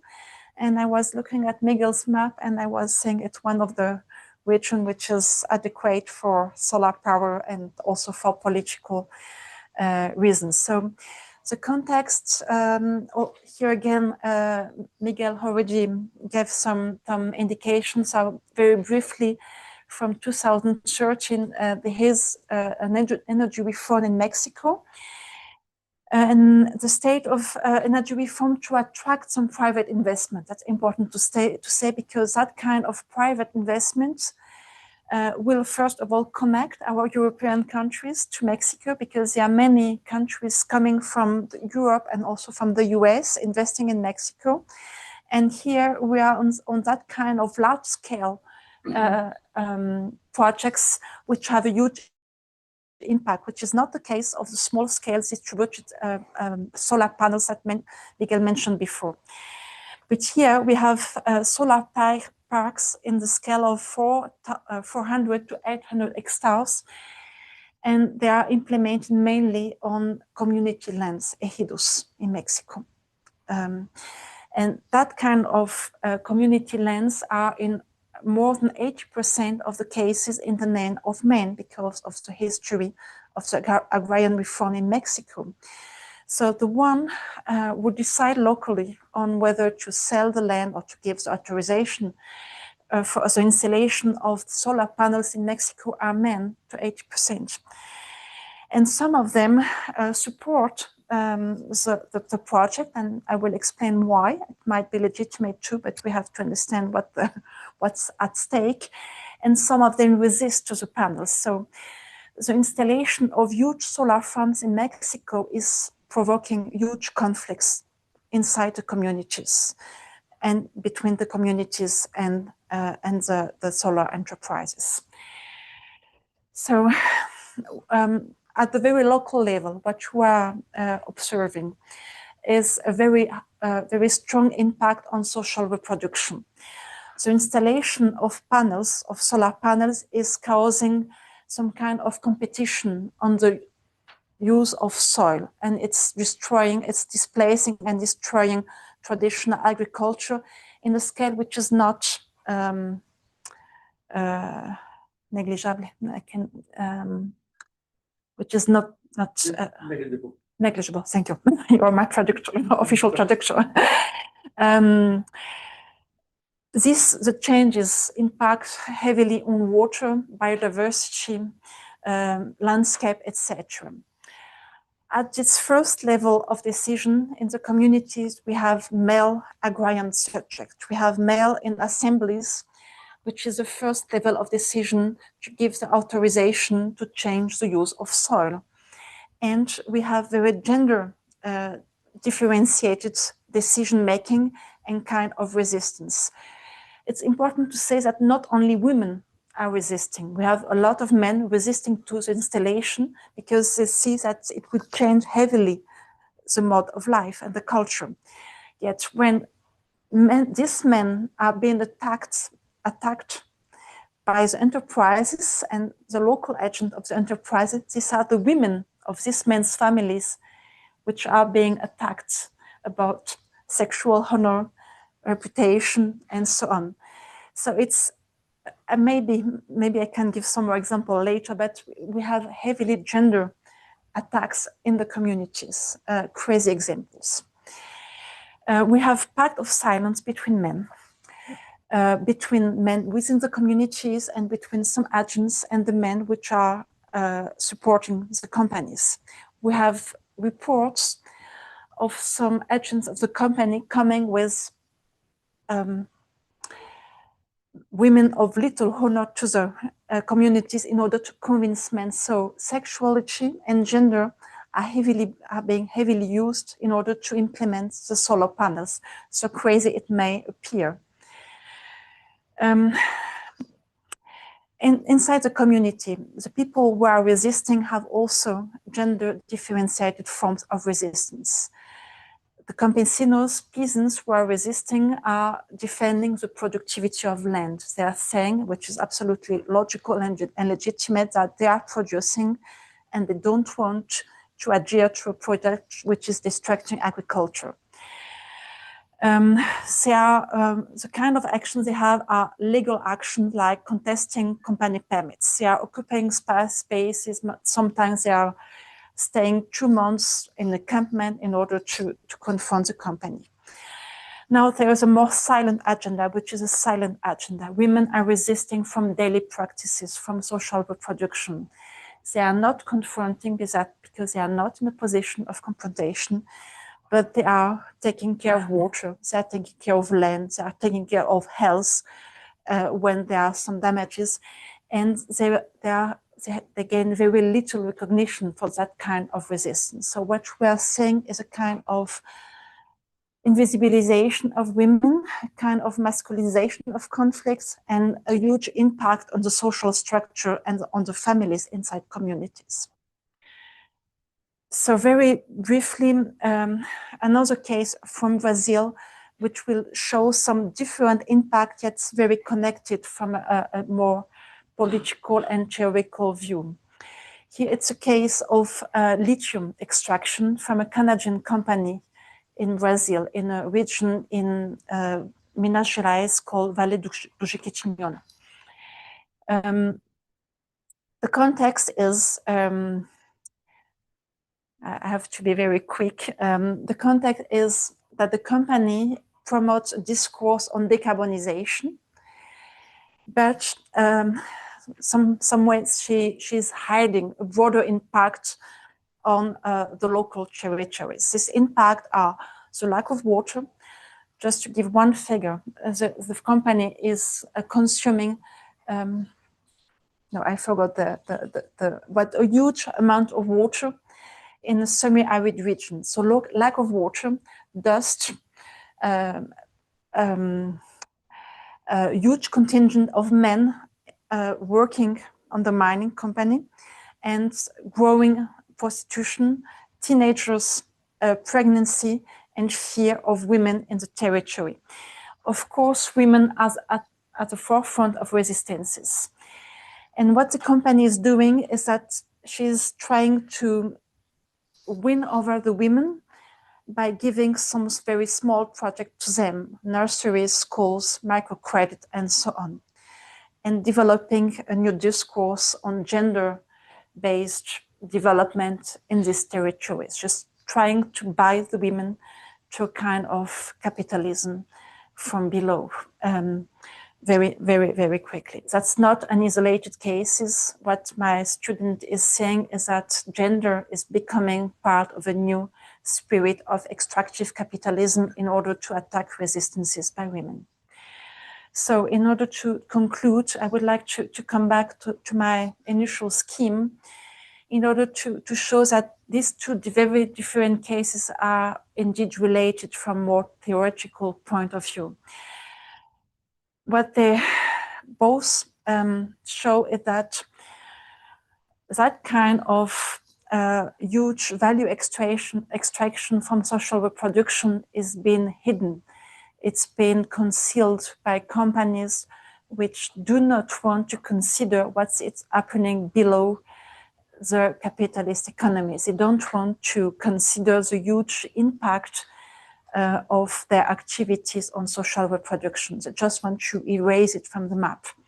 And then some of them are trying to win over men, for example, in Mexican ejidos, and many women, for example, in the Brazilian Vale do Jequitinhonha. They are trying to capture them or to win them over in more neutral language to their activities.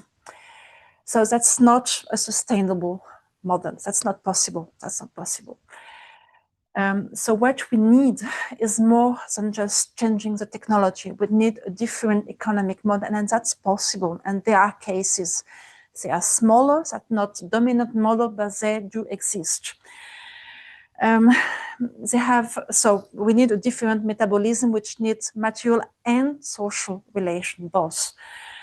We need collective choices with a prioritization of needs from the communities and constructing supply, not just confronting demand and offer by huge companies, but constructing supply and offer from the communities.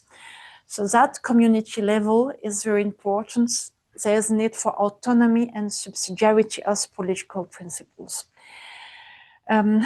We need to start from social reproduction. The scale cannot be the scale of the huge companies, of transnational companies. We need to think in terms of river basin, alimentation, agriculture, cultural landscape, and so on. Democratic action is needed, not only a democratic elected government, which is of course very important, but democratic action from below and energy as a common good. There are examples in Mexico, in France, in whole Europe, in whole Latin America that do exist, but that's not the dominant model. And yes, gender and intersectionality are impacted by the energy transition, but they're also a driver for change. There won't be a transition for just energy model without also a change in gender relation. Thank you very much. And thank you.